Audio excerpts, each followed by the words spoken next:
Thank you, Nate, for hosting the meeting again. We appreciate that. You're welcome. Okay. So So for we'll those start of, off- What's that? I was just gonna, before you start, I was going to say, for those of you in the meeting, if you've called in, you know that you're able to listen. If you tried to get in with a video device, I'm going to post the meeting phone number in again. And from there, I'm going to go ahead and start to remove people who are trying to come in with videos, assuming that they've come over, because they don't always automatically leave.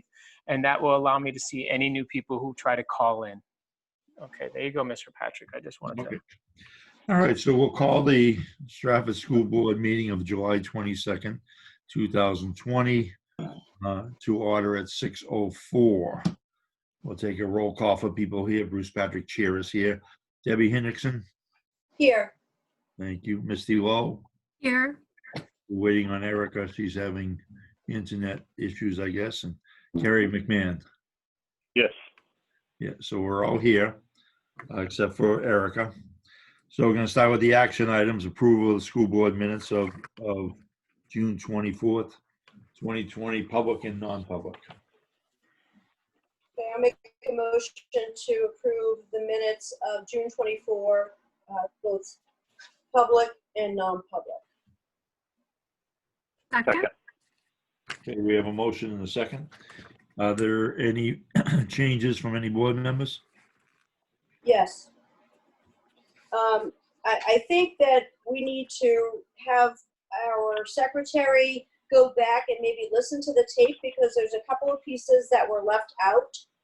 I'm going to give the best recollection that I have of the discussion, but I would like to ask that Amelia please listen to the tape to these sections again to make sure she captures the comments, okay? My one comment is, it would be probably before line 164. And this is when we were making a statement, a motion about the $68,000 that was actually used in our budget. And I think there was some misunderstanding that we were moving $68,000 out of our budget into the capital reserve. So Mr. Patrick, you were not in favor of that idea, but then later on, there was a misunderstanding. So I just wanted that corrected. And I don't have the exact words, but I know the intent. So I think Amelia should just check that, and she will get this tape, right, Scott?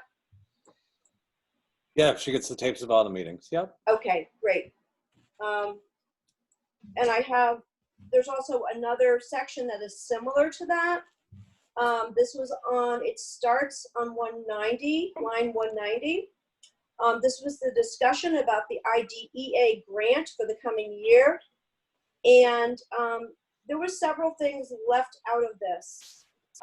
We talked about that this was only going to be the planning that Mr. Byrne was going to do with that grant was only going to cover the 12-month period, because the grant was 18 months, and that's not captured in the minutes. And Mr. Byrne realized that he would not be planning for that 6-month period when we were no longer in the SAU.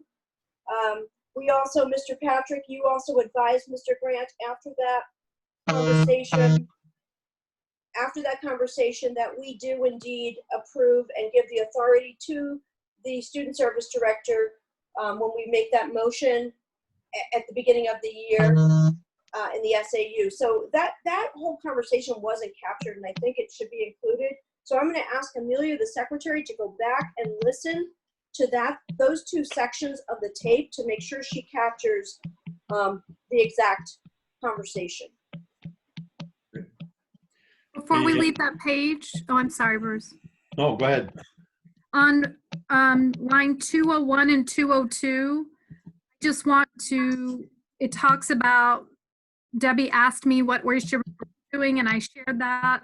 But the sentence that says, however, they did not use contracted services, I don't believe that's exactly what I said. There were some contracted services being used in person, but there was also school personnel. It wasn't fully contracted, but to say they did not use contracted services is inaccurate. Okay. Anybody else?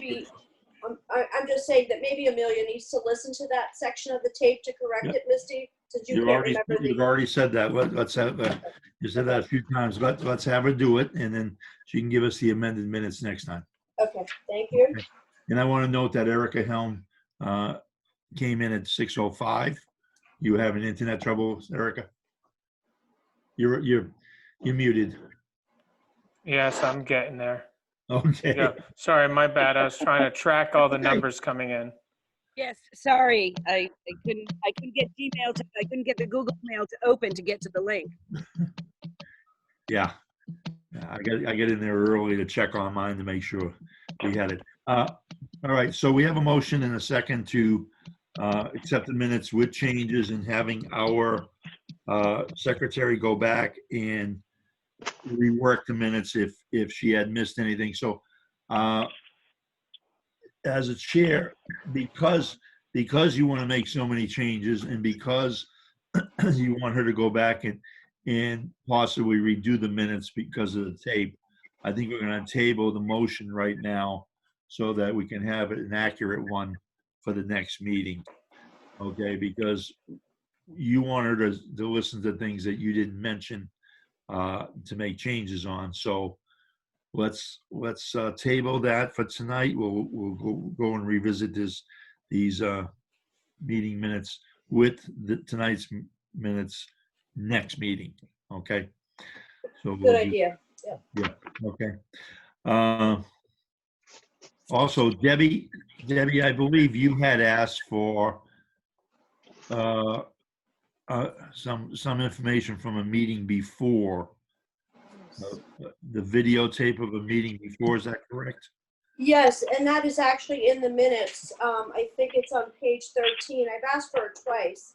I asked for the joint board meeting minute file from our past meeting that we had to be posted on the YouTube channel that they have. And twice I was told that was going to happen, but it's still not happening.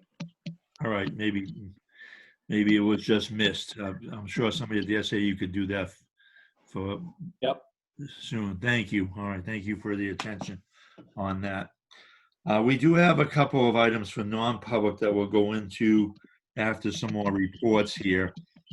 I'd like to move on to the COVID. First of all, report of administration. Let's do that. Dr. Young, do you have anything?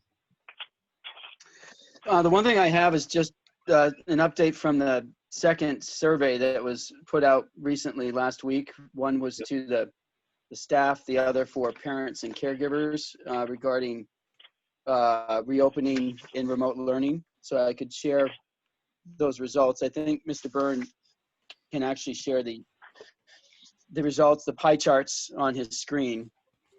And really there's each one, only one question for the staff and two questions that were responded to for the parents. So this is would be pretty brief, but it will give some good information at least in terms of what parents and staff are thinking. So Dr. Young, because I'm going to have a hard time trying to monitor all the participants coming in, I did allow you the privilege to share that, and I can share the PDF that I put together afterwards because that's easier. But if it's to go through the slides, it would be easier for you to share it. Is that okay? I don't know if I have it on my phone. I mean, I can just give you the I can give the percentages. They're pretty straightforward. If there's three questions, Scott, why don't you just give us say the results in the numbers? Sure. So for the staff survey, there are 64 responses, which is a not surprisingly very, very high response rate, which is good. It's most of our staff. There is a breakdown, which I won't go through the percentages of those that responded. So there's a breakdown of the K2 teachers, how many of the 3-5 teachers, and so on. But I think it suffices to say that 64 responses covers, again, most of our staff. The one question that they were responded to was SAU 44 school district is committed to following the most up-to-date state and federal guidelines for safety in reopening. Assuming those are in place for the start of the school year, how comfortable are you with returning to the school building this fall? And they could select one of three options. So the one that was selected with the highest percentage, not quite 60%, 59.4% indicated I would be more comfortable with a limited schedule, for instance, shorter days, alternating weeks. And I think Mr. Byrne is sharing Oh, there we go. the graph. I'm speaking of the graph below. The one up top is just the breakdown of those that responded in different instructional roles. Basically 59%, not quite 60, indicated something like a hybrid model is what they'd be most, comfortable with. The second highest percentage at almost 22%, essentially 21.9, indicated they'd feel more comfortable staying at home and participating in remote instruction only. And then obviously the final category was I would be comfortable returning to school full time with reasonable safety precautions in place. That's the orange, which came in at not quite 19%. So since that was shared with you, Dr. Young, the percentages changed just a little bit, but it's just a little bit. It's 20% for that one at this point. And I just wanted Okay, to, thank so you, that's, yeah. Mr. Byrne. Yeah. Okay. What's the other question? So that was the only question for the staff. The parent and guardian or caregiver survey has. I can share that as well. Okay. Okay. So Essentially has, Go two ahead. questions. So essentially the same question, very similar to the one that we discussed with staff about what format would you be comfortable in for your kids returning, your children returning. So what the percentage that was highest, and we had 208 responses, again, which is a very high response rate. 52% said I would be comfortable with my child returning to school full time with reasonable safety precautions in place. The next highest category of nearly 28%, 27.9, indicated I would be more comfortable with a hybrid model, shorter days, morning, afternoon sessions, alternating days, etc., to limit social interactions and provide some time for cleaning. And then 19.7% indicated I'd feel more comfortable if my child stayed at home and participated in remote learning. And that percentage is pretty much in keeping with, I think, right across the state, even maybe nationally, around 20% is what's expected. The second was, if in-school transportation begins again this fall, will you depend on a school bus for transportation? So let's see, 49.5% said both. And I guess I'm assuming, Mr. Byrne, but maybe you can help me for clarification. They mean they would be using their own vehicle and bus transportation? no, both means they Oh, needed I'm an sorry, A. morning, afternoon. Sorry, yes, got it now. Morning and afternoon. So about 50% said they would utilize both, meaning morning and afternoon. 30, not quite 37, 36.5% indicated neither morning or afternoon. They wouldn't be using it. And then 7.7% indicated in the morning. And Mr. Byrne, is there a percentage for the red? I see it in the chart, but I don't see a percentage assigned to it. 6.6%. Okay. And 6.6% indicated in the afternoon only. We have, and then I do have some, Mr. Byrne did some work today, which I really appreciate from these responses, developing just basically looking at the percentages as a grade level breakdown for remote, hybrid, and full return. I can share that again as well. Yeah, this will be helpful. Hopefully you'll be able to see the percentages here, because it's not represented a pie chart, but there's some really good information here. So before I start reading it, let's see if we can put it on. Did it come in for you? No, you're sharing the agenda. I I see switched the it. agenda. Okay, is that there? No? Okay. Here, how about I take the agenda away and I try it this way? Yeah. Because there were two in my share tab, that's why. Let's see if that works. Are you seeing that now? Yes. Yep, perfect. This was at 10:35 a.m. when I put this together today. Since this time, you've had 4 additional responses, but I do not feel as though those 4 additional responses are going to greatly impact your overall percentages. So if you want to speak to those, Dr. Young. Sure. So you can see Mr. Byrne broke these down by grade level from now it's 211 or 12 responses. But so kindergarten, reading across, you can see remote, about 26% would like remote, 22.2 for hybrid, and almost 52% for full return. Grade 1, reading across again, you can see 25 for remote, 31 basically for hybrid, and almost 44% for full return in grade 2. I won't read the whole thing, but you can see the percentages are fairly consistent for each remote, hybrid, and full return. You do see a bit higher levels in remote for our older kiddos, especially grades 7, grade 6, and grade 8 was almost 27% saying fully remote. If you look at the percentages just in terms of taking them across the grade levels, so K to 8, you had 50% say a full return.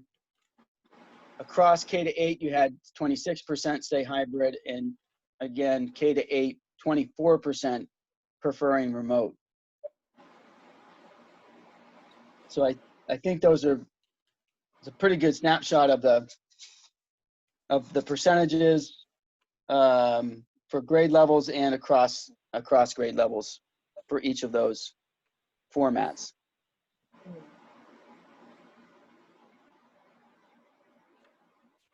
So if there's any questions, obviously the questions in the surveys are pretty straightforward and the percentages sort of speak for themselves, but we wanted to bring that to the board just for context, especially as we think about July 29th, and this will be something obviously that would be helpful for the Strafford reopening team as we continue to work on recommendations and information for us as we try to figure out what would be the best fit based on the staff and parent response.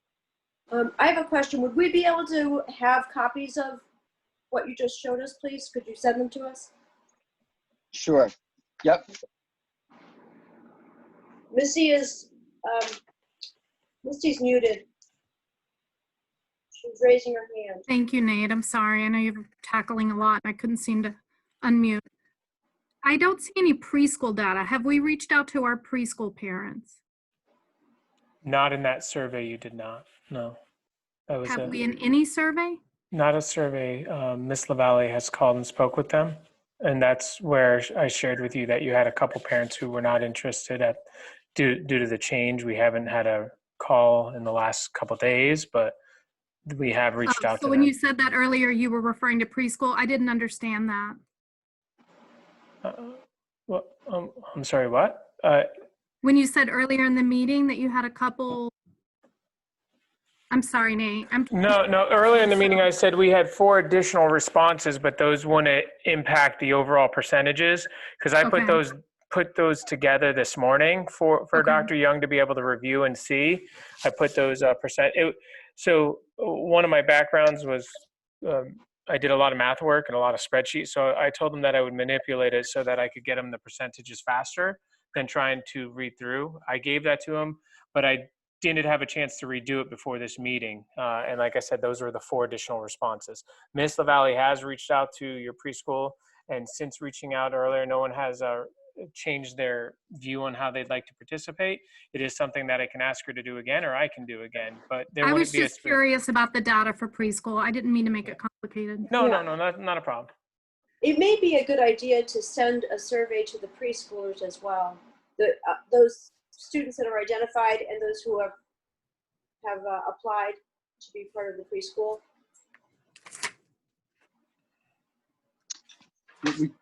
Nate, when Ms. LaValle asked the questions, did she essentially ask what was in the survey? Yes, she did. But we don't Because have that collated, so to speak. Because that's going to be up to you guys whether you want to do a remote preschool for non-identified students. So she did speak with them, and nothing has changed since the last time she reached out, because parents typically reach out to her as well as things change, but I can have her reach out.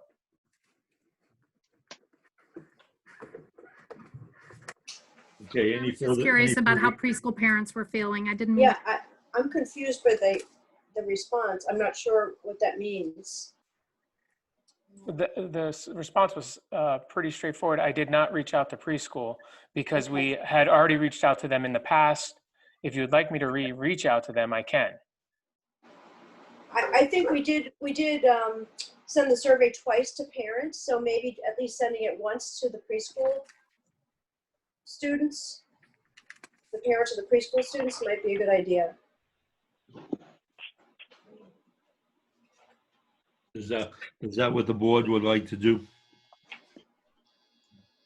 Yes, sounds good to me. Okay. Misty? I know that having preschool in our building is new, and I just noticed preschool wasn't in the survey. That's the only reason I asked. So Okay. Erica? You can nod. I think Yeah. it's good information to have if we don't, if Jill doesn't have, if Miss LaValle doesn't have it in a way that she can send it out in a written format, then I think we need to send another survey. If all of these parents last week were asked this question and she has that data, then maybe it just needs to be reported on. Okay. And Debbie, I know you've already asked for it, so. Okay, so could you do that again, Nate, please? That survey goes out through your school. I will make sure that they have that information, and we'll create a new survey specific to preschool. Perfect. Thank you. Thank you. Okay, Dr. Young, what else do you have tonight? I think that's all I have, Mr. Patrick, for tonight. Okay. All right, we'll go with Mr. Rooney at this point. Dr. Young, can you just quickly for the board review some of the activities you've been doing in your school level reopening committee, just so they can start to develop some context for what they'll see next week? Well, I mean, we've just been working really hard on 10 major areas of reopening and trying to create some options for the board to consider in each of those areas that cover transportation, food service, facilities, instruction, schedule or a model for what a daily schedule could look like, health and wellness, public health protocols, food service. So we've tackled, I think, 6 of those areas as a team. Mrs. Helm has been a part of that group, as has others that were on the SAU advisory committee. And we have a meeting Friday to look at the remaining 4 areas to finalize some recommendations for the 29th. So we're moving in the right direction. Thank you. And just to piggyback on that, I don't know how much then we'll need to get into it. Well, I see it further down the agenda as well. But Primex, our insurance company, is also doing a webinar tomorrow, and we'll talk about what their expectations are in order to keep our liability shield up. Erica, is anyone allowed to participate in that, to listen in? In the Primex? Yeah. Yeah, you got an email about it a couple of weeks ago. We all did as board members. I wonder if I got which email they sent it to, because I didn't It's get it. from, Debbie, you know what? You continue on and I'll find the email and forward it to Our Family Farm. Okay, thank you. All right, unless I have to talk in a minute, and then just remind me to go back to it. Okay, thank you. I gotta search. Could you send it to me too, Scott? I don't remember seeing it. Sure. Okay. Okay, Scott, you're back up. Oh, which Scott? I'm sorry, Mr. Rooney. Well, okay. Let me just take a note to send this email. Hold on. Okay.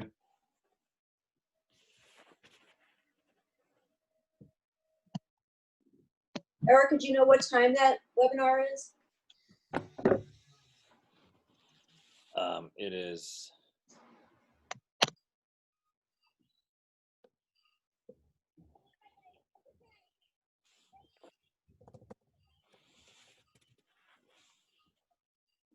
as Scott's writing those notes, this is how I'm planning on doing the Yep. meeting tonight. Once the superintendent is done with his report, he'll give us the report on the COVID-19. Once that is done, we're going to hold the rest of the agenda for a moment. I want to open it up to the public to ask any COVID-related questions at that time. Ken, Yeah, I'm ready when you are. are you saying okay, Erica? All right. I'd like the public to jump in and after Scott, Mr. Rooney is done with his report. And I'd like to hear what any public that are here tonight get their opinions before we have our January 29th meeting. So Mr. Rooney, go ahead. So you can see the subcommittee reports from the SAU Superintendent's Advisory Committee, starting on page 14. I will quickly go over these. So their task was sort of conceptual in that they needed to develop the activities that each subcommittee would have to engage in to define the activities that the building level would look at and come into their reopening plans. And with 3 independent districts in the SAU, there really was no other way to really do that. The committee met numerous times over the last, I would say, month and a half at this point. You were represented in all subcommittees. And so this is what they came up with and reviewed with the other subcommittees. If you can look, the facilities subcommittee reopening plan has to do with preparing for building use, possibly working with the board on hiring another custodian for cleaning if needed, depending on what the reopening plan ends up being under operations. They talked about the inventories that they need for deep cleaning supplies, talked about furniture arrangements in classrooms and cafeteria, cleaning protocols, made recommendations about access to the building, drop-off and pickup locations, measures to reduce transmission, social and physical distancing measures, communication, and then under remote instruction, how they're going to staff that, inventory, cleaning protocols, access to the building, again, measures to reduce transmission, communication, and preparation for return to school if we had to go remote again. If I switch to page 18, you can see that the operational plan has to do with reviewing policies and creating procedures, generating means and methods, how to communicate the operational changes to stakeholders, identifying CDC guidelines around the school common, shared, and social areas, such as the unified arts classrooms, hallways, library, cafeteria, playgrounds, and bathrooms, making a list of expectations for vendors around safety guidelines. Goal 3 was create a budgeting process to help the building and SAU administrator plan for changing enrollment patterns if that happens, new staffing or additional resources. They talked about who's going to identify who's going to track budgeting needs around remote learning, identifying budgeting needs around shifting enrollment patterns, identifying budgeting needs around staffing, remote learning resources, and any special budgeting procedures that we might have to engage in. Establishing draft policies for extracurricular and athletics, including allowances, spectators, close contact sports, and equipment disinfection. They're talking about waiting for the NHIA guidelines, which are coming, CDC recommendations for athletics during remote learning, identify how these guidelines can be transferred for other clubs and extracurricular events in your building. Evaluating whether new food vendors need to be sourced if there's a change in requirements, i.e. individually packaged food, etc. Again, identifying a list of requirements for food service vendors, estimating the cost impact of these changes, new handling protocols, and create training for staff. Talked about transportation and the need to research and list out the considerations to provide safe busing to and from school. creating a document on how to accommodate those needs that are identified, working on communication, then conduct a staff assessment to understand who's coming back and prepare to hire as needed. So you've got that information on comfort. Just to let you know, there's been a separate letter that went out from me last week, and I'm losing my voice, I'm sorry, to all the staff saying if they are in a high-risk category or need accommodations, to please get in touch with Human Resources, and we would begin the Americans with Disability Act paperwork for them. I've gotten 3 responses so far across the SAU, but I suspect we'll get more as time goes on. Goal H was assess the need for new or additional positions with specific focus on student and staff wellness, but also including technology support. And then orient the school staff to any operational changes, create master schedules to accommodate remote and hybrid learning, create a busing schedule, and teaching schedules. Health and wellness, gather district-specific information about family and staff readiness and comfort levels about on-site versus hybrid versus remote learning scenarios. Establish local health and safety protocols, preventative measures, screening protocols, and action plans based on specific events, as if somebody tested positive. They've defined those down to hybrid, remote, and in-person. Task 3 was designate personnel to monitor the need to change health and safety protocols over time based on changes to federal, state, and local input and events. Communicate local health and safety protocols, task number 4. And then they've gone down an action plan that out. Task 5, establish ongoing emotional wellness support for students as they cope with the crisis. And they've even included what's called a red flag referral form in case there's a student concern from the staff. They're talking about social emotional learning skills such as executive function, conversation skills, positive play skills, social thinking, attention and focus skills, and self-regulation. And they've defined that out. And then task 6 is communicate with students, staff, and families to ensure the emotional wellness supports with students are known. Task 7, establish ongoing emotional wellness supports for staff as they cope with this crisis. And there's some tie-ins to human resources there in the employee assistance program. Task 8, communicate with staff to ensure the emotional wellness supports to staff are known. Task 9, establish ongoing emotional wellness supports for families as they cope with the crisis.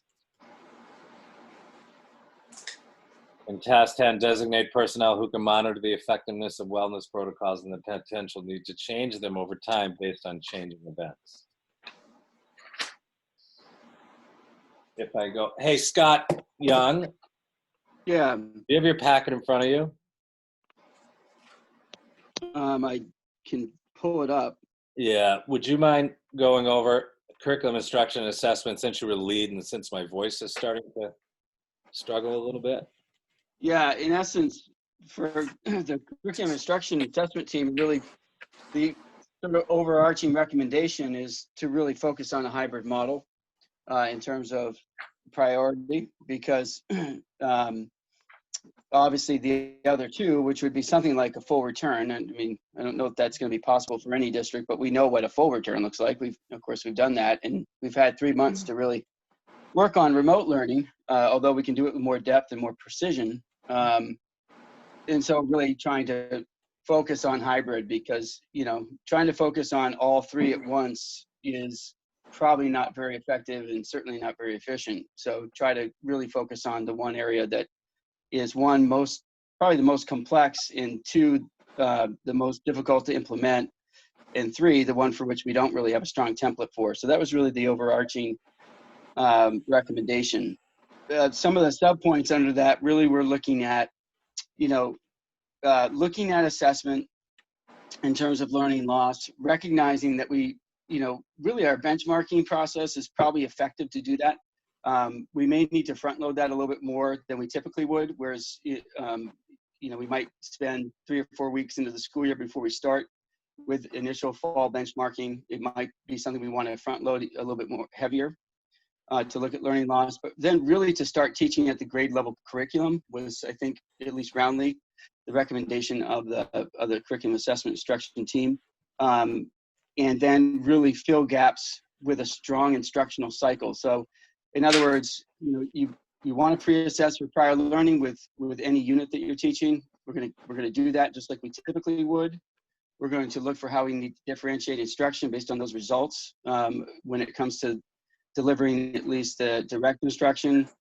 And then we're going to assess formatively, as in the flow of instruction, how well kids are mastering the content and the concepts and the material, but really kind of having a faster pace with that process so that we can really address or backload or backfill, I should say, some of the issues or gaps that we might see.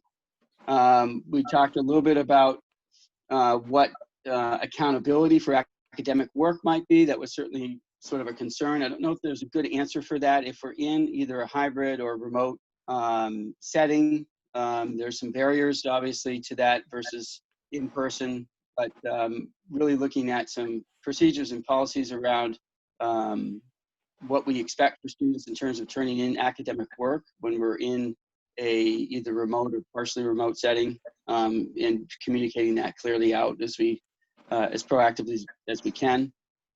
We talked a little bit about intervention and what that might look like. And I think, again, some of it really pivots off of what kind of model we're in, but if we're in a hybrid model, that means that we have already smaller numbers within the classrooms in order to accommodate social distancing and other safety practices of really trying to focus in on small group instruction as much as we can with our related services folks and with interventionists as much as possible. We talked about unified arts and how we can integrate those. We think about PE maybe being one that it presents some challenges just given the nature of obviously physical education and what that looks like in light of some concerns around COVID, but that we thought those were things we could do. We talked a little bit about the idea of having really trying to look at being able to both do live instruction for the kids physically in the classroom while also doing a live stream and looking at building capacity in terms of bandwidth and so on in order to do that, so that we know there's going to be at least a percentage of kids who are remoting in to instruction, and it would be difficult to impossible to expect a teacher to teach lessons, direct instruction lessons twice, having to do it one live and then do it as a recording or in some later format later in the day. So really being able to hopefully deliver synchronously to students who can live in to instruction while also recording it with the camera really focused on the teacher and the smart board that they're using during the instruction would sort of hit all the marks. It would allow the kids in the classroom to receive instruction. It would allow a live stream for those that can remote in, and the recording would allow for it to be shared out later for students who weren't able to catch it. We talked a little bit about instructional method and what that might look like. I think those are essentially sort of some of the highlights or main points from the curriculum assessment team. Then from there, the technology folks met, and they're talking about how to bridge the gap in digital equity that have been revealed during the first wave of the pandemic and remote learning, developing an appropriate device deployment initiative for each reopening scenario, maintaining assistance for connecting remote staff and students to the internet, teacher and staff training on various platforms. The DOE is looking at Canvas right now and then providing that for free. So they're looking at that. Communicating regularly with teachers and staff and parents so we know which strategies are both working and not working, and to know who's learning and who isn't. providing a safe digital environment for all parents, staff, and students, modernizing the data infrastructure, and I'll go back to that in a minute, specifically to Strafford. Investigating new opportunities for professional development, other avenues for continued growth for any staff who find themselves with extra instructional time or needs. Continued training in cybersecurity for all teachers and staff. We know that not ours, Strafford, or anybody in the SAU, but we know that statewide internet predatory behavior has increased because students are online more. And then specific to Strafford, I asked Jim to start looking at your switches because they're only 1 gigabyte switches. So he's doing an assessment of your infrastructure because you're going to have faster switches if you're doing remote or synchronous instruction. So that's the overarching conceptual work that the SAU committee's done. When they finished this, the state guidelines came out, and then it shifted to school-based. So Dr. Young, I think Friday is meeting number 3, right, Dr. Young? I think it is. 4. 4. I think it's 4. Yeah. So since last Tuesday, they would have met 4 times by next Friday. And then the plan is to get you some options to considering for reopening for your meeting on Wednesday. What else do you have, Scott, under the COVID-19? I think I covered the learning management system. Erica covered the Primex liability workshop tomorrow. Of course, I think everybody's been watching the news and the different plans that are starting to come out. And I think you'll be right in line with the rest of the districts next Wednesday if we can get a plan in front of you that's clear and give you some options, and then they can communicate that out to the parents. I would recommend that once you approve a plan, that you re-administer this survey, maybe 2 or 3 days after the plan is distributed to the staff and parents, and then compare your survey results to see how comfortable people are feeling then. I think that's an important metric to consider, is to be able to compare what you have now to what you have after your plan is approved. And in case other board members didn't get it, I think I got it because I have kids in the school. Co Brown just sent an email with their plan. Right, at 3:30 this afternoon. Yeah. Yeah. Can you share that with us? Yeah. I can do it, Eric. I'm going through as soon as, send CBNA plan. I can send those. Just to forward it. Yeah. I mean, just the nutshell is the big points are students will get off the bus and go directly to their first class. They're changing the schedule. You only have 4 classes a day. Students have to wear masks at all times. Staff have to wear masks at all times. 3 to 6 feet social distancing. So it's a pretty standard package with a lot of reminders that this is what they're saying on July 22nd at 3:30, and that could all be different by tomorrow.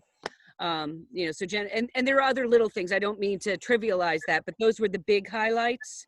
Thank you. Erica, are they doing a hybrid model, or is everybody going back? Not initially. So freshman orientation is Friday the 14th. Yeah. A through J goes on Monday the 17th and Wednesday the 19th for reacclimation, and then K through Z goes on Tuesday, Thursday for reacclimation of that week. So what is that, the 18th and 20th, and then everybody's there on the 21st. But so their plan right now is everybody on campus distanced with only 4 classes. What was not clear to me is what happens about your other classes. They had a remote instruction component too, correct? Yes. They do. Yeah, well, and then you can choose, if you're choosing to go remote, then you're essentially doing it independently. You can get work from the school, but they're not offering a synchronous option, a live stream option. And they did say that if they have to go remote at Co-Brown, that all students will be expected to be visible on camera for their entire class period for all of their classes. So they got ahead of the attendance policy that way. Erica, did they say anything about the time of the day? Will it be a regular length day? 7:50, and I'm embarrassed to say I can't remember exactly what time classes started in the past, but 7:50 is what they're listing for this year. And they didn't say about a shortened day, but they also did not list an end time for the day. They Okay. sort of didn't weigh in on the end of the day either way.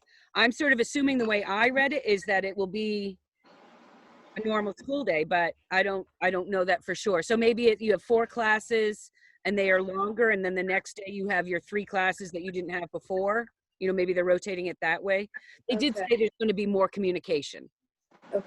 So Great. Erica, that from what you're sharing, then they must have the space and the staff to be able to physically distance and still service all of their students. One would think. I did not, as a parent, get a survey, so I don't believe they asked. You know, we have said, do you think your child would go back, or do you think you'd, you know, we asked those questions. As a parent, I got nothing like that from Co-Brown, so I have to assume it wasn't sent out, but I'm not sure. So I don't know if they're assuming, you know, making some assumptions about who might not be. They sent information on enrolling in VLAC.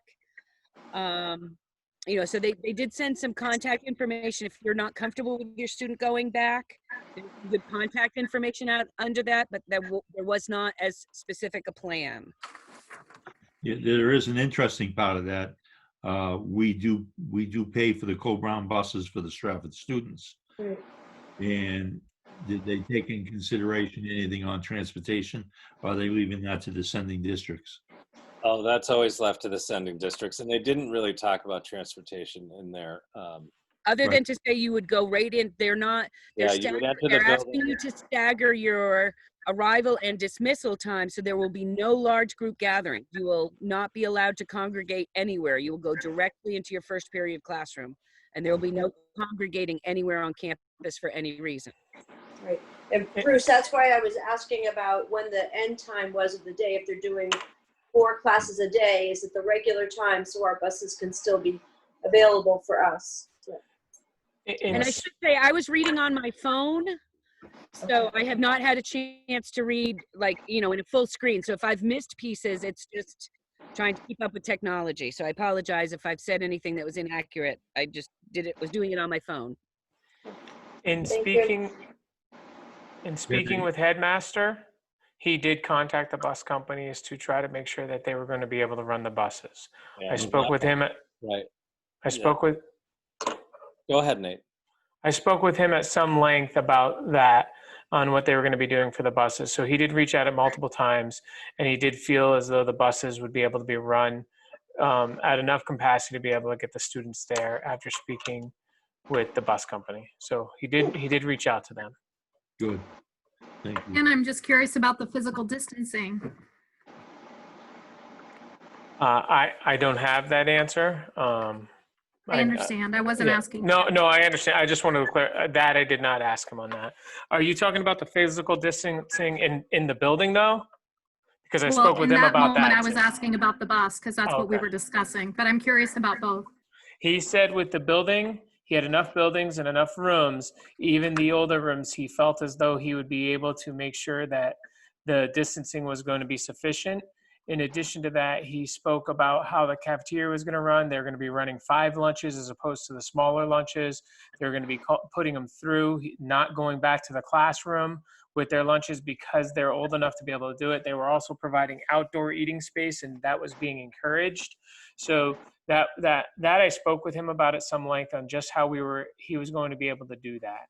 So. Yeah, the food, actually, now that you say that, if you're going to order the lunch there, they will bring it to the table, so there'll be no waiting in line. You go into lunch, you sit in an assigned seat, 4 people to the table, and if you need to order, I want to call it hot lunch, whatever they are serving, they will bring it to you, and they are not they're not selling drinks. You will not be able to buy any beverages on campus, and all the water fountains on campus will be closed down. Okay. Well, that's something we'd like to get before our next meeting too. So It's in your inboxes. perfect. Thank you. And if you give me 1 second, so is the Primex. Thank you. Mr. Patrick, are you looking at this time for any feedback on all this information from the board, or do you want to wait until we have a special meeting? Well, I'd like to get as much feedback from the board and the public tonight before our special meeting so that we can have other information to go on in the feelings of whoever's here tonight, board and public. So did you have something else you wanted to say? I just have one question and one comment, but if you would prefer to start with the public, that's fine. Okay. Nate, so Nate, at this time, I know it's a little bit of work. Can you ask each person that is listening to this if they have a COVID-19 question, and please identify themselves as with their full name and address, please. Okay, I can do that. I just want to give you the heads up that you currently have 47 participants, and then counting you, you're 9. So you do have quite a bit, I believe 36 people. So it's going to take a little bit to go through. I'm going to try to minimize that prompting since you gave it there, but I will ask for name and address and public comment. But just as a reminder, what we're looking for at this point is comments that relate strictly to the COVID-19 and the reopening. I'm going to go ahead and start by stating the last 2 digits of the phone number. I will unmute you. You're welcome. I'll unmute. I'll ask name and address. If you don't have a public comment, if you just say none, or if I wait for a little while and there's no response, I'm just going to go ahead and move on. And I'll try to give you enough time to go ahead and respond. So the first person I'm going to call on is last 2 digits of 77. I'm going to go ahead and unmute you. No comment. Okay, thank you. Last 2 digits of 75. No comment. Okay, thank you. Last 2 digits of 30. No comment. Thank you. Last 2 digits of 95. No comment. Okay, thank you. Last 2 digits of 60. Hi, guys. This is Jim Russo, 15 Ledgewood Drive, Strafford, New Hampshire. Haven't seen or heard from you guys for a while, so I do have a number of things that I'd like to go through and ask of. The largest question is probably for Dr. Young or whoever wants to answer it, but what are the benefits that you see to the hybrid model, and what does that hybrid model actually look like from a student body perspective as they're going in and out of the building? What is that? What's the hybrid? What are we trying to solve by doing a hybrid?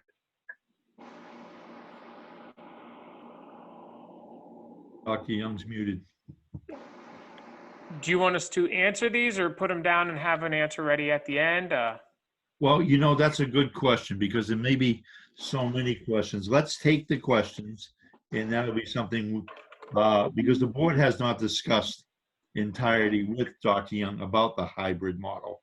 So we don't really have one in place, but Jim, that's a good question. We'll take that and we'll answer that on the 29th. Okay, well, with your permission and latitude, I'd like to move on, if I may. Sure, go ahead. Okay, great. So a couple of comments with regards to any kind of hybrid. I was hoping for an answer, but I'll take it where some answers may or may not fit the rest of the response. In a hybrid model, I would imagine that we're going to have students see their teachers and see their fellow students at least once a week. And, over the course of a couple of weeks, we're going to have a number of interactions that are taking place. The science to date surrounding the COVID-19 virus goes through and shows us that people can be asymptomatic, they could be carriers, they could be spreaders, they could be super spreaders. They could go through and not have any symptoms whatsoever. And so at the end of a couple of weeks, all these students want to cycle through the facility and through each other and in front of the staff to begin with. And so that's why I do ask, what does the hybrid model actually get us? It doesn't, you know, in my particular thinking, it doesn't get us a whole lot. And so I hear that Dr. Young is going through and putting in a bunch of energy for the most complex, most difficult, with the least understanding of how to do it. He's putting most of his energy into that model, and it's really kind of quizzical as to why that would be. Whereby, with all that action taking place, including that of on the bus, where we don't know what's going to happen, and then finally and foremost, with regards to the hybrid model, our kids, they're going to lift their mask when they sneeze. They're going to go through and have a drippy nose because it's the middle of winter, and they're going to pull it down and wipe their nose because they're kids. That is what they do. And it's normal. And we're having a hard enough time in life right now with the news. I do not want to subject my child to such abnormality that it's looking like a Gestapo state when they go to school. It's going to be tough. That's my comment on that one. Hey, Jim, I anything do else? want to make another comment with regards to the technology. I'd like the permission and maybe even for Mr. Bono to reach out with regards to the technology. I did go through and help out with that infrastructure at one point. I'm happy to go through and offer my services free of charge to go through and have further conversations. But I can tell you faster than 1 gig switches at a person's home or even in their classroom isn't going to go through and help overall bandwidth when you're only going to get at most 100 meg out of MetroCast or out of Comcast. So just a brief comment on that. And then finally, with regards to survey results, I was a little despondent when we went through and got a survey and it was asking for our contact information with regards to our sponsors. And I don't believe that there was anything nefarious ever, asked for there. But in light of all of the other things that are currently taking place in the world, it just simply felt targeted. And I'm sure it wasn't ever meant to be that way. That's not it. But I'm also going to guess that I wasn't the only one who kind of felt that way and did not respond. Out of all the surveys sent out, we only got 208 respondents. We had more votes for the CBA than that. That is a horrible, horrible show. We need to do better to get better information before going through and taking a look at a plan that potentially could absolutely be destructive to our kids, some of them, not all of them, to our families and the hardship that it could create. I think we need to do a better job at getting information from the public. Thank you for your time. I do appreciate you listening to my comments. Thank you, Jim. Okay, Nate, move on. Okay. Please. Yep. Last 2 digits, 07. Please state your name and address if you have public comment.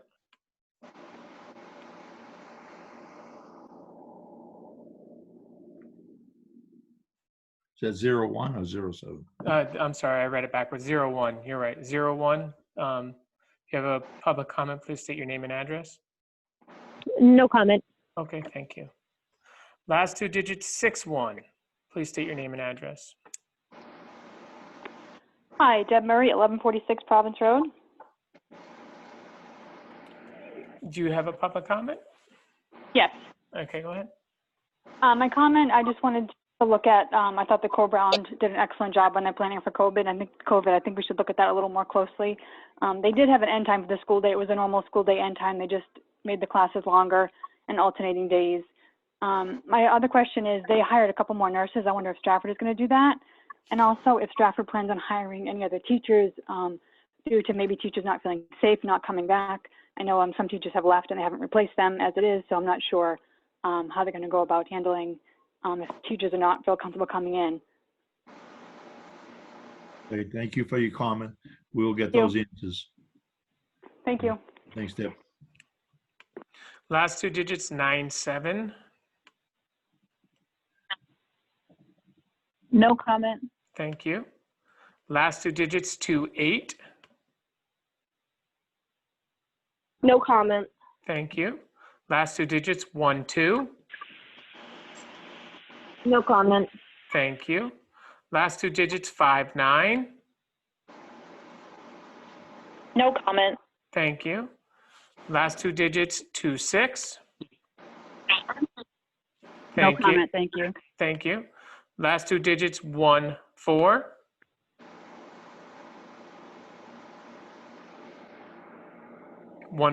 If you don't have a comment, I'm going to move on. Okay. Last two digits, 97.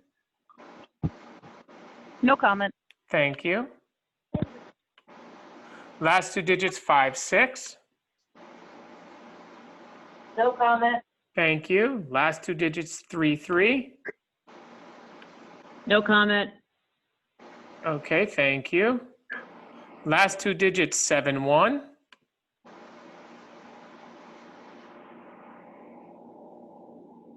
Okay, thank you. I'm going to move on. Last two digits, 662. I'm sorry, we lost one. Okay, so last two digits, 71. Okay, last two digits, 62. No comment. Okay, thank you. Last two digits, 16. Hi, this is Keisha Morse from Canaan Road, Strafford, New Hampshire. I have more of a comment than question in regards to the survey, the second survey that went out. I wanted to let you guys know that I received the first survey, but I never received the second in my email. It wasn't until somebody actually sent it to me through the hyperlink that I had access to it. So I don't know if that actually changes any of your input, because it seems as though I'm not the only one who actually never received that email sent to me. And also, it was a little hard to answer because it asks if we're comfortable with certain guidelines, and we don't really know what those guidelines are. So I had to go off of assumption, but my assumption may not actually be what's in place. So I think answering that question is a little bit premature, the way that it was phrased. So I just wanted to mention in case you might want to consider sending something else out, and who's getting it and how you phrase it.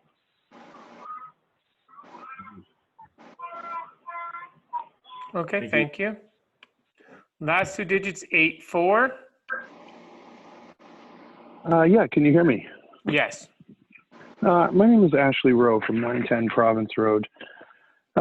I guess my question stems from, I have two young children in the school, one with disabilities, both with some health disorders that put them at fairly high risk. And so I guess my question is, I know there's no real guidelines yet, but is there going to be any special consideration for students that are at high risk? I know I heard talk of teachers earlier. Basically, the long and short of it is, I found myself to be a full-time single father, and, I'm not going to be able to take time off from work to do the remote learning this time around as much as I would like to. And so, I've got a lot of anxiety around sending them back to school, knowing that they are at such high risk. Thank you, Ashley. We'll have that answer next week. Okay. Last two digits, 39.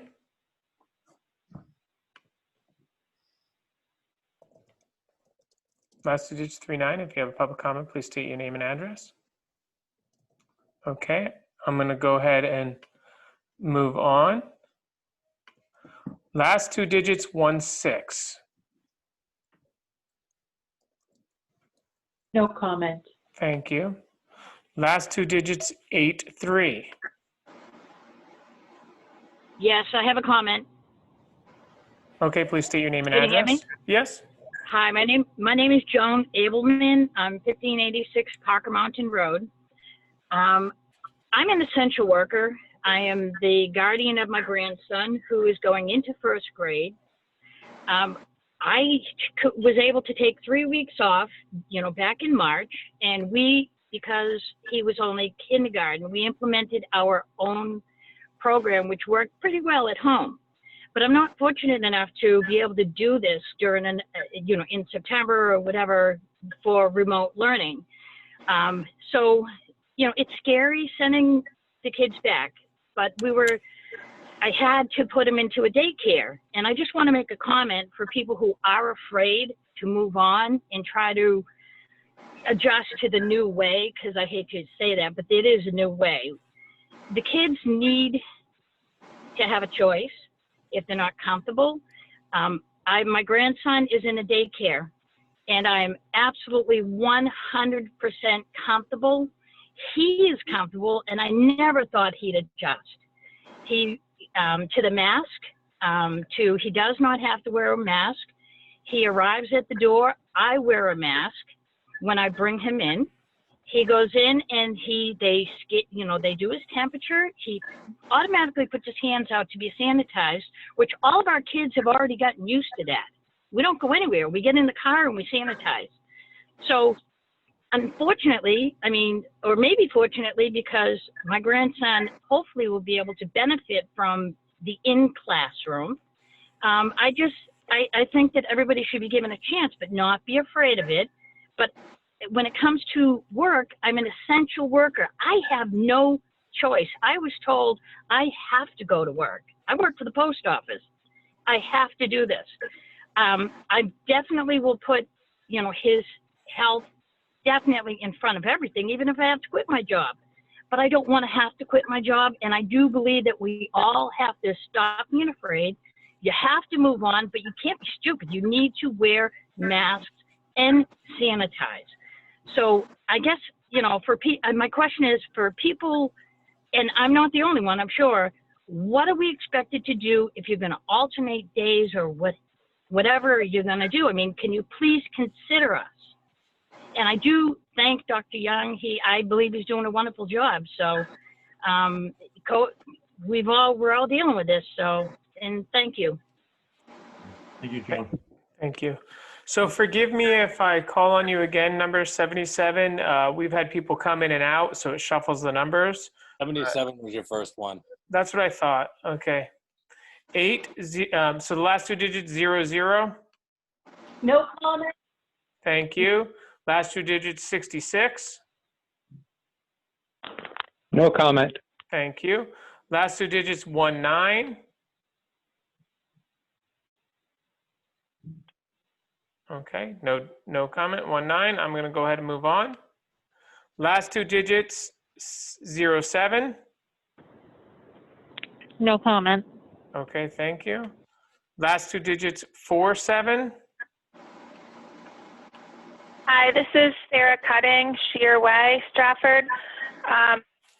I brought up previously the aspect of outdoor education or outdoor classrooms, and I guess just want to comment again or ask that you guys, while the weather is nice and we can do those kind of things, that maybe those are options for making things a little bit normal for our kids. We have a giant field outside. Maybe that we can, especially some of the smaller kids, do some options that way to make it not just a classroom with desks and 6 feet apart and nothing else. So that's it. Thank you, Sarah. Okay, thank you. Last 2 digits, 76. No comment. Thank you. Last 2 digits, 67.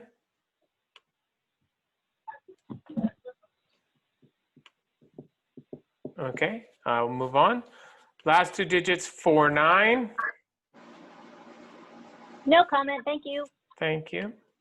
Last 2 digits, 88. Yeah, Ryan Jackson, 218 Wig Hill Road, Strafford, New Hampshire. I do have a couple comments. My first comment would be it's fairly disappointing tonight to hear that there's not going to be a discussion during the public comment, and that we have to take questions and wait for responses. I think it would be much better if we could have conversations instead of taking questions and staging answers. My other comment would be that I think people that have individuals with physical disabilities at home that are more susceptible to this disease. Some live with older grandparents. Some people have physical disabilities at home. I think all that has to be taken into account.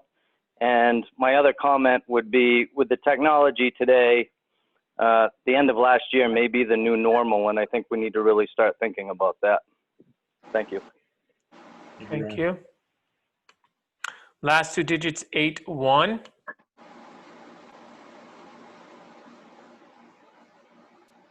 Okay, I'm going to go ahead and move on. Last 2 digits, 37. No comment. Thank you. Last 2 digits, 16. No comment. Okay, thank you. Last 2 digits, 71. Hi, my name is Marty Walsh, 5 Coffee Court. My questions are regarding contact tracing. My first question is there a plan in place? My second question, will it be added to the One Call Now process? Also, will there be a quarantine process, and will there be clearance requirements? That's all. Thank you for your time. Okay, thank you. What was his third question? I'm sorry. Quarantine process and returning. I got the rest. Thank you. Okay. Last 2 digits, 45. No comment. Okay. And we have another last 2 digits of 71. So this one would be 371 on this one. Go ahead. So it's the last No 3. comment. Okay, thank you. So at this point, Mr. Patrick, I do believe that I've hit every person that has been in waiting. First of all, thank you, Nate, for doing that process. We have one more that just added, if you want me to ask them. Sure. Okay, I got to let them in and just go in. Okay, last 2 digits of 19. You just joined us, and we just finished, or we're about to wrap up public comment. If you have a public comment, please state your name and address. And we are referring these public comments to COVID at this point. Hi, yes, Katrina Lebrecht, 2.3 Drake Hill Road. Sorry, my audio was not working earlier when you called up. Not a problem. So just a couple of things. I also never received the last survey, but I did receive a link through somebody else. So that may have been the poor response the last time around. So I'm not sure what happened with that. Another thing to piggyback on some of Jim's comments earlier about the hybrid model and what that looks like. Something my opinion is not in favor of because it does add a lot of added stress to schedules for working parents if they're part-time in school, part-time out of school, if that's what the hybrid model is going to look like. And if they're already getting the exposure to their classmates and teachers, my opinion is that a full-time schedule would be best, similar to what Co-Brown is doing. And my last comment is I'm just hopeful. I have 2 kindergartners starting, and I'm hopeful that in the classroom that social distancing can be accomplished and that they're not going to be required to wear masks all day long in their classroom, because I think that they're going to be touching their face more than necessary because they have masks on, and I know that my 2 5-year-old boys are going to they've struggled to wear them for 10 minutes today at the doctor's office. So I think an all day long setting isn't feasible. So I just hope that that's taken into consideration, the age of the children. And that's it. Thank you. Thank you. Okay. Mr. Patrick, at this point, that is all the public comments. So staying with the COVID-19, the board is going to discuss it. We have not discussed among ourselves, some of the models yet. But do any of the board members now have any comments that they would like to say about the COVID at this time? I would like to request that we have for our next meeting, that Dr. Young is able to give us an idea by walking each classroom, determining if we could social distance the number of students coming back, using the, if we have to use the gym or the cafeteria or some of the unified arts classrooms, what that would look like, just to make sure that we could do the social distancing and bring as many kids back into the building as possible. We have that information. It's just not collated yet. So yes, the board will have it. So our actual square footage in our classrooms and how. Mr. Okay, great. Heston has been working on that. We just wanted to give everything at once rather than bits and pieces.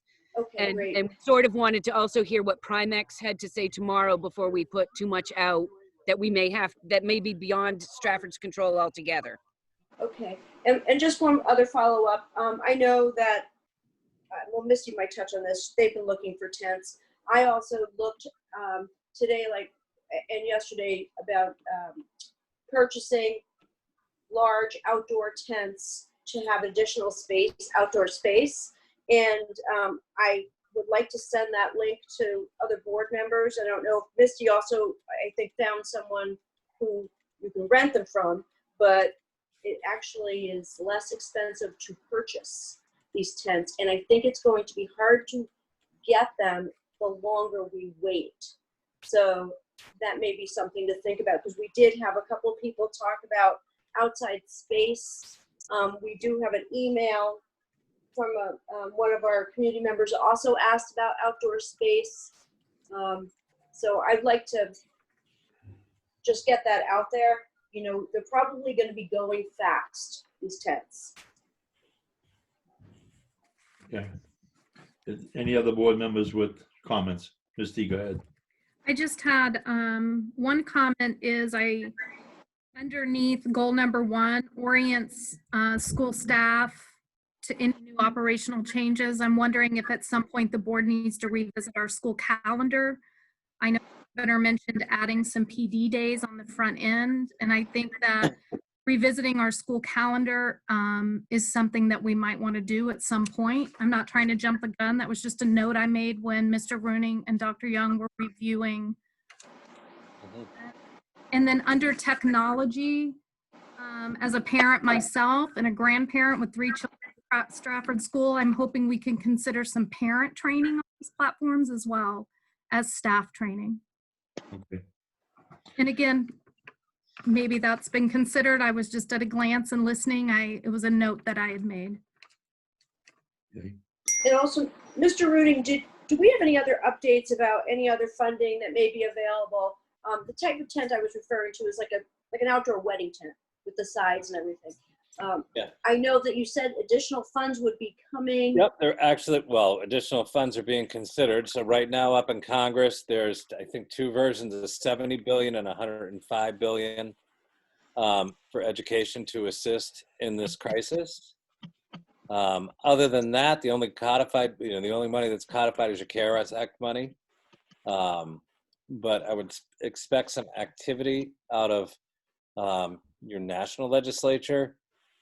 Because the 7/31 expiration date is coming close for the unemployment.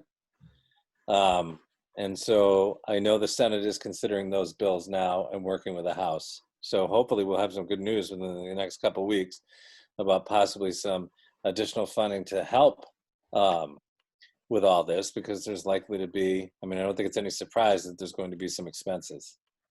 Mr. Rooney, what is our current amount that we'll be receiving from the government for COVID or the CARES Act?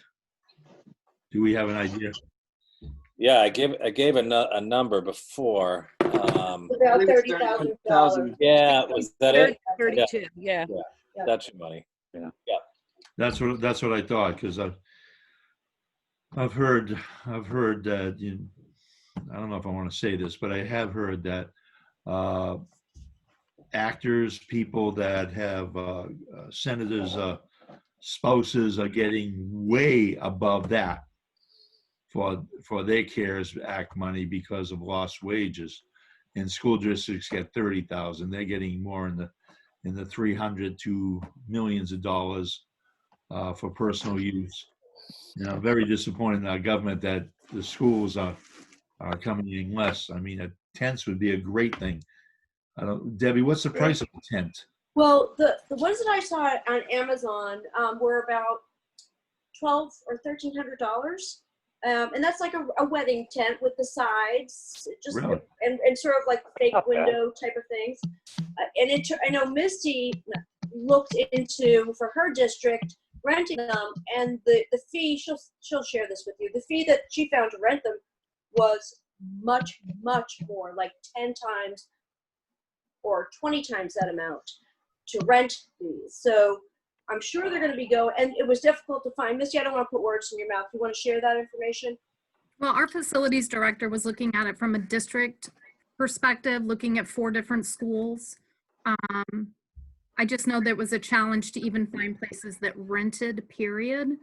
So I could share that information with the board if it's helpful, so they would know the vendor if they wanted to look into renting. But I don't want to quote, I didn't do the research myself. It was just shared with me from our facilities director, again, from a district bird's eye view. Bruce. Kerry, go ahead. I'm sorry. When I work for Taylor Rental sometimes, and this guy I know pretty well. He's a pretty good guy. I could ask him where he gets them. If it makes more sense to buy something, maybe we can get a wholesale price or something. Yeah. Yeah, I could talk to him tomorrow. I could talk to him tomorrow. Yeah, tents are a great idea as long as the weather. It really is. As long as the weather okay and it stays warm for the longest amount. So I mean, they're not a fix through the winter, but they're a good fix to get started. And one of the other comments that was made by a board member was the starting date. And I've been looking at other school districts myself and seeing that some districts are pushing their starting date into September to make sure that they have everything in place. These are things that the board has to discuss and make decisions. I'm sorry. I think we're going to find there's going to be a number of supplies that we're going to be cutting it pretty close with getting orders in, because every school in America is ordering extra disinfectant. And I think Mr. Heselton has done a great job of being forward thinking and getting as much as he can without stepping over in case things shift. But I think you're right. We made the comment about things will be in time. I think we're cutting it exceptionally close. Okay. Any other comments on COVID-19 from the board or administration? I would like to ask the board at this time if they would like to meet live next week in the cafeteria with this social distancing for board members, anybody that wants to come and talk. If we're asking kids to come back in the building, it might be an idea for us to start that too. I think that's a great idea. I do think it's a great idea. I think it may be difficult, depending on how many people show up to plan that, but I think the board should definitely. I think Misty was saying, was it you, Misty? Did you say that your board met? We've met multiple times. The board has met. Public was not personally in person, but the board met with physical distancing and required masks, and the public participated much like we are tonight. That's happened several times. Dr. Young, would the gym or the cafeteria be a better place, and would that be available next week? Yes, I think the gym might be the best place. Okay, and you can have Gary set up some tables, tables at the front and space out. Like tonight, we had 40 something people here, 50, 60 chairs spaced out in the gym. I don't know if you're going to open the bleachers or not. That's up to you. Yes, whether we have the bleachers or not, if we do, we'll probably want to indicate or create some visuals for spacing on the bleachers. But we can accommodate that with social distancing in mind. Yes. Okay. Great. And I would say that would probably require masks to start off. People that are speaking may remove them to speak, but just to sit there and listen would require a mask at that time. Okay. That's a great idea, Bruce. Is I love it. Okay. Erica, Misty, how do you feel about it? That's a go? Sure. Okay, so that'll be 6 o'clock on the 29th. At this time, if there's no more COVID-19 questions or comments, we're going to move on with the agenda. We do have a lengthy non-public for a couple of items, but I do want to go back in with the correspondence now that our own Dr. Young has sent the board a letter. It's a correspondence. It's now public to the board that he will be leaving us as of, is it August 10th, Dr. Young? That's what I'm thinking of. Yes, that's when my nomination will go forward. I'm thinking that I would likely want to stay through August 14th to help with some transition. Yeah, it's going to be tough losing you at this particular point.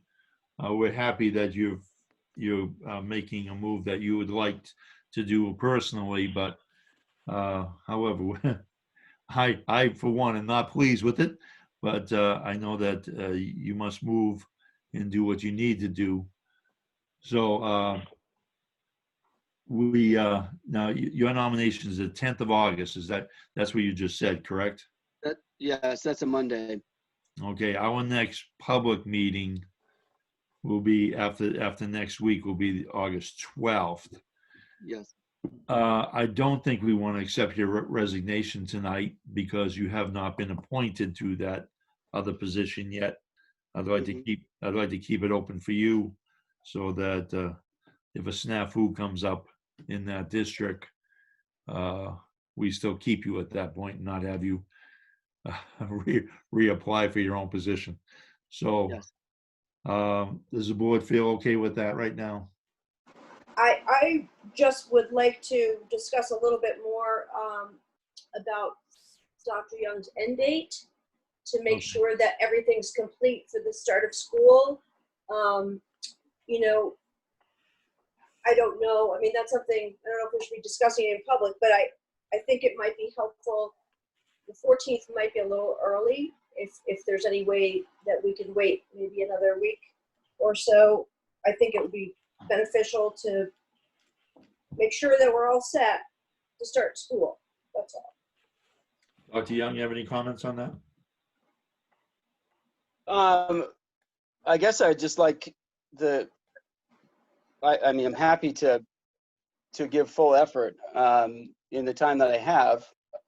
And honestly, I've had 2 weeks of vacation, which start next week, booked for a number of months. I'd like to come back for a full week, August 10th, to work on transition pieces and whatever else needs to take place. I also would obviously like at some point to be able to transfer into the role that I will be filling is important as well. So, I'm happy to and would be very willing to be assisting and helping far beyond my exit with additional questions or pieces that need to be in place, and would be happy to make as a goal to really have things ready by the 14th, and then still be available to, again, assist, advise, help even after I've officially exited. I'm not going to kind of leave it in the sense of not being available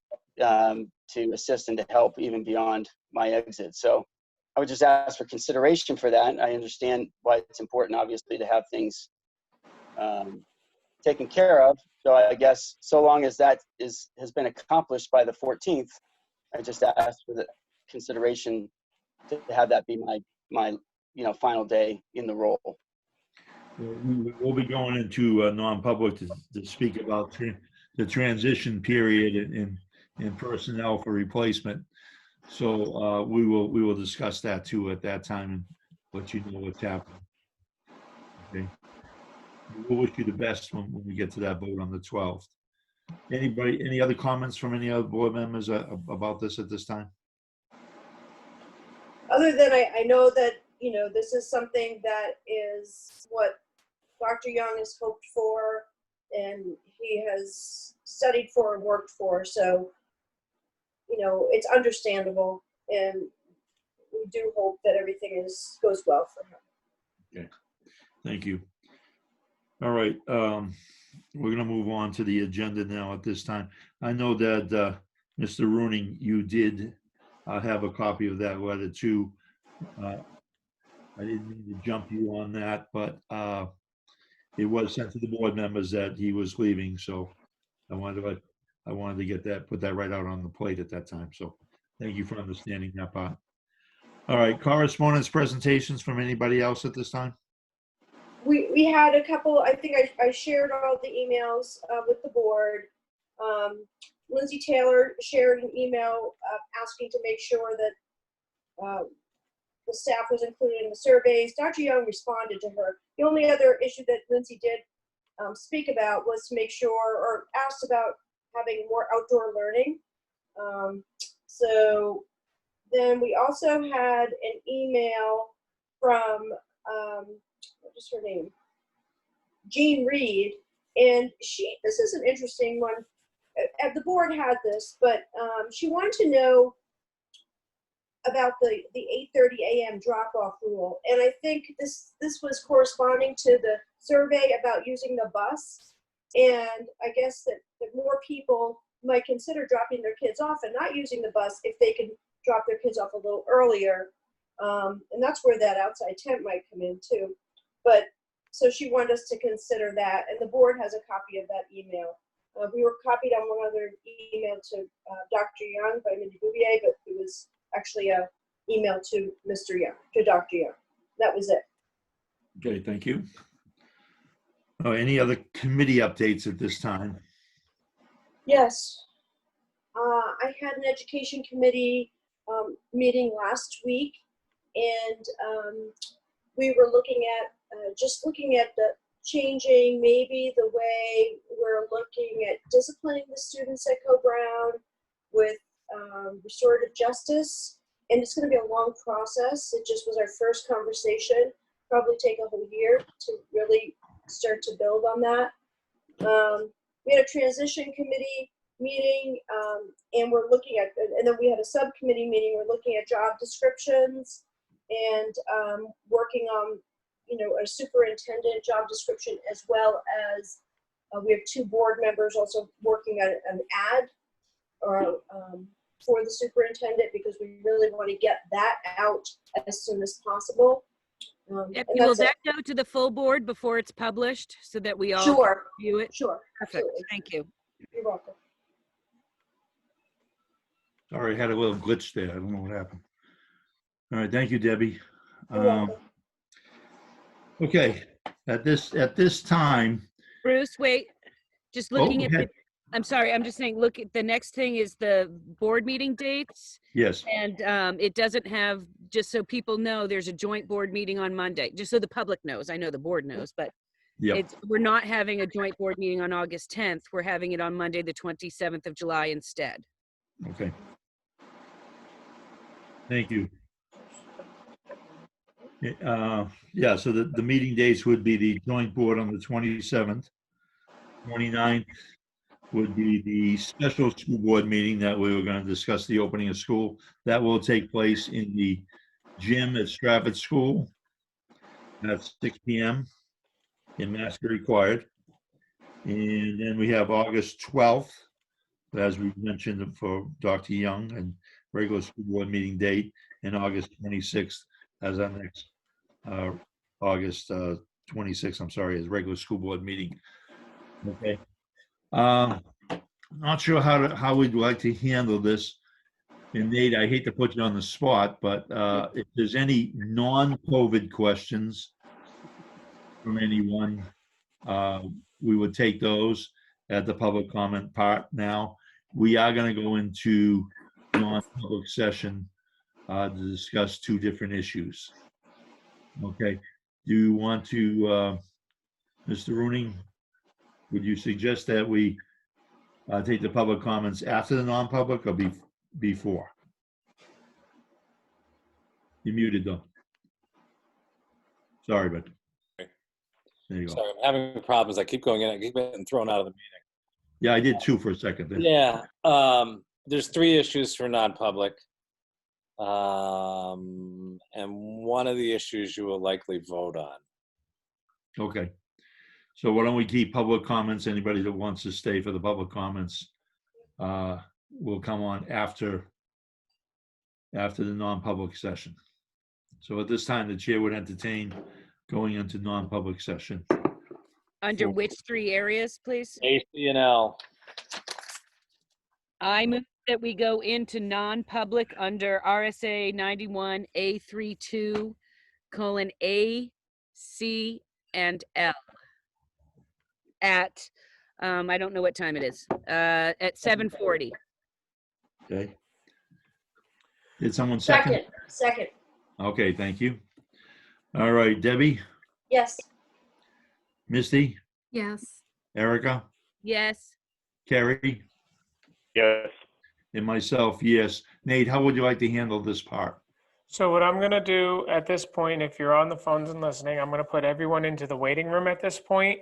And if you'd like to wait when we're out of non-public, you will be brought back in. If you don't want to wait around, you can disconnect. I think that's the easiest way to do it. So I'm just going to start putting everyone in. And once they're all in, I will pause the recording and I will let you know that that everyone is in the waiting room that needs to be. Okay, thank you. You're welcome.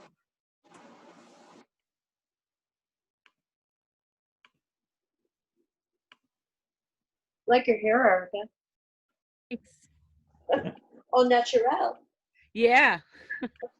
Leaning in, leaning in.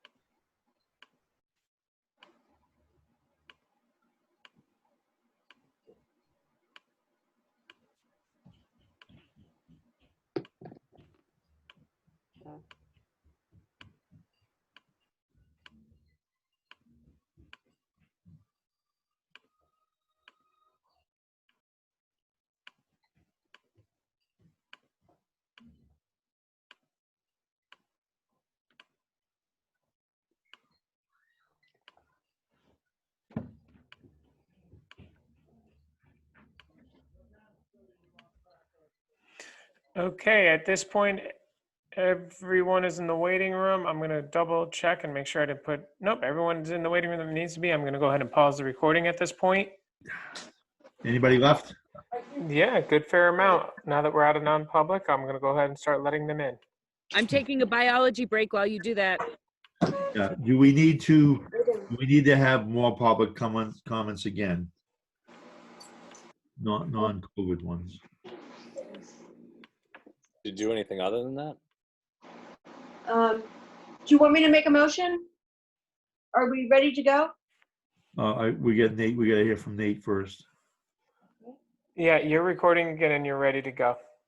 Okay. While we were on non-public session, we discussed personnel, a parent request, and a legal matter. We did not take any votes. We just had discussion. However, at this time, somebody may have a motion. I'd like to make a motion that we approve the parent request for her student to attend Spalding High School, and that the tuition would not exceed that of Co-Brown, and transportation would be provided by the parent. Second. Okay, so we have a motion and a second. Is there any discussion on that? We'll put to a roll call vote. I know that Erica stepped out for a minute and she's muted, but Debbie, Yes. Misty, Yes. Erica, I don't know if you're there or not yet. Okay, Kerry, Yes. and myself, yes. So it's 4 with 1 non-vote. Is there anything else for public session at this time? Motion to adjourn. Second. Okay, we have a motion and a second to adjourn. Any discussion? All right, so just as a reminder, we're going to meet again next Wednesday and go over our plan for the opening of school, 6 o'clock in the gym, social distanced. Okay? Mask will be required to come in, enter, and while you're talking, you can remove it, but otherwise, we'd like you to keep it on. So this is a motion to adjourn. Debbie, Yes. Misty, Yes. Erica, Yes. Gary, Yes. and myself, yes. Thank you, everyone, for coming tonight. I hope we got all your information and that we can answer all your questions next Wednesday night. Hope to see you there. All right, thank you, everyone. Thank you. Good night, everybody. Thank you, Scott Bruning. Scott Bruning, am I going